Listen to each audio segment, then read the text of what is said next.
மற்ற விஷயங்கள் தொடர்ந்து இவ்வாண்டு ஹஜ்ஜி சம்பந்தமான ஹஜ் யாத்திரை செல்ல இருக்கக்கூடிய மக்களுக்காக ஒரு முக்கியமான செய்தியை சொல்ல விரும்புகிறோம். ஏனென்றால் இதுவரை ஹஜ் வரலாற்றிலே எப்படிப்பட்ட நடைமுறை நடக்கும் என்றால், ஒவ்வொரு ஆண்டும் மே அல்லது ஜூன் மாதம் ஹஜ் யாத்திரைக்காக செல்லக்கூடிய பயணிகள் புறப்படுவார்கள். நாங்கள் அவர்களை ஒருங்கிணைத்து அழைத்து செல்வோம். அப்படி புறப்படுவதற்கு மே ஜூன் மாதங்களில் புறப்படுவதற்கு 10 நாட்கள் முன்பு வரை விண்ணப்பிப்பார்கள். அரசு எங்களுக்கு வழங்கிய கோட்டா எங்களிடம் இருக்கும். அந்த விண்ணப்பத்தின் பேரில் நாங்கள் விண்ணப்பத்தை பதிவு செய்து அவர்களை அழைத்து செல்வோம். இதுதான் ஆண்டாண்டு காலமாக நடந்து வந்த நடைமுறை.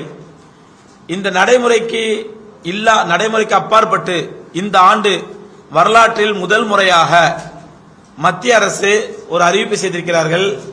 அதாவது ஹஜ் காலத்திற்கு சுமார் 5 மாதங்களுக்கு முன்பே, ஹஜ் காலம் என்பது மே ஜூன்ல, அதற்கு 5 மாதங்களுக்கு முன்பே, அதாவது வரக்கூடிய ஜனவரி 15ஆம் தேதிக்குள் இவ்வாண்டு ஹஜ் செய்யக்கூடிய அத்தனை யாத்ரீகர்களும் பதிவு செய்து முடித்து விட வேண்டும்.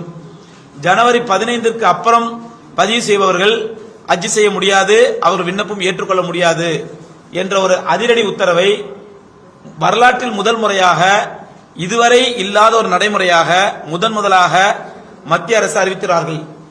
ஆனால் இதை பற்றி பொதுமக்களுக்கு இந்த விஷயம் தெரியாததினால் பொதுமக்கள் கவனக்குறைவாக இருக்கின்றார்கள். ஆகவே நாங்கள் பொதுமக்களிடத்தில் கேட்டுக்கொள்ளக்கூடிய மிக முக்கியமான அழுத்தமான செய்தி என்னவென்றால், வரக்கூடிய ஜனவரி 15ஆம் தேதிக்குள் 2026ஆம் ஆண்டு ஹஜ்ஜுக்கு செல்லக்கூடிய ஹாஜிகள் தயவு செய்து தங்களுடைய விண்ணப்பங்களை பதிவு செய்து முடித்துவிட வேண்டும். 2026 ஜனவரி 15க்கு பிறகு வரும் எந்த விண்ணப்பமும் ஏற்றுக்கொள்ளப்படாது என்பதனால் தயவு செய்து இவ்வாண்டு ஹஜ்ஜுக்கு செல்லக்கூடிய யாத்ரீகர்கள் ஏமாற்றத்தை தவிர்க்க, அவர்கள் ஏமாந்து விடாமல் கவனமாக இருந்து ஜனவரி 15க்குள் தங்களுடைய ஹஜ் பதிவை முடித்துவிட வேண்டும் என்பது எங்களுடைய சங்கத்தின் சார்பாக நாங்கள் வைக்கக்கூடிய விழிப்புணர்வு கோரிக்கையாகும். இதுக்கு முன்னாடி மே மாசம் ஜூன் மாசம் புறப்படுவது 10 நாளைக்கு முன்னாடி வரை கூட வந்து புக் பண்ணுவாங்க. கடைசி நேரத்தை புக் பண்ணுவாங்க, நாங்க புக் பண்ணுவோம், அப்ளிகேஷன் கொடுப்போம், விண்ணப்பம் வாங்குவோம், நாங்க அழைச்சிட்டு போயிடுவோம். இந்த ஆண்டு தான் வரலாற்றிலேயே முதல் முறையாக ஜனவரி 15 நியமிச்சிருக்கிறாங்க.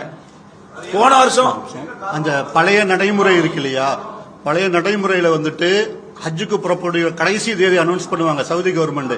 அதுக்கு 15 டேஸ் வரைக்கும் நாங்க புக்கிங் செய்யலாம். இப்போ சவுதி அரசாங்கமே இந்த கட்டளையை போட்டிருக்காங்க. பல லட்சம் ஆட்கள் வர்றதுனால ஒரு டைம் ஃப்ரேம் பண்ணிட்டாங்க. இனி வருங்காலங்களில் இந்த டைம் ஃப்ரேம்